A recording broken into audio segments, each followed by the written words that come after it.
Welcome once again to the Daily Message. Today I want to reflect on a concept, a phrase that is contained in Pope John Paul II's encyclical on marriage and family. And it's this, that parents are the first heralds of the gospel for their children.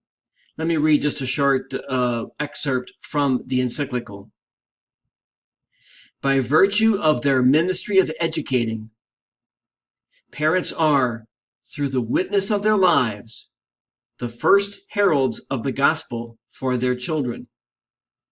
Furthermore, by praying with their children, by reading the Word of God with them, and by introducing them deeply through Christian initiation into the body of Christ, they become fully parents, in that they are begetters not only of bodily life, but also of the life that through the Spirit's renewal flows from the cross and resurrection of Christ.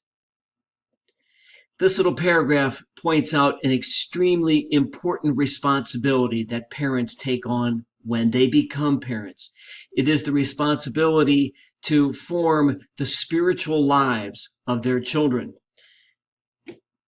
And this phrase, first heralds of the gospel, also means something very important. It means, quite literally, that it's not Pope Francis, it's not Bishop Braxton, it's not Father Bill, who is the first herald of the gospel for our children. It is their parents. Our children come to know of the love of God. They come to know who God is, who Jesus is, first and foremost through their parents. And therefore, it is the responsibility of parents to shape not only, as the Pope says, the bodily life of their children, but the spiritual life of their children as well. This is a huge responsibility, and it's one that I hope parents will take seriously, but also will embrace joyfully. Thank you once again for watching. Have a wonderful day.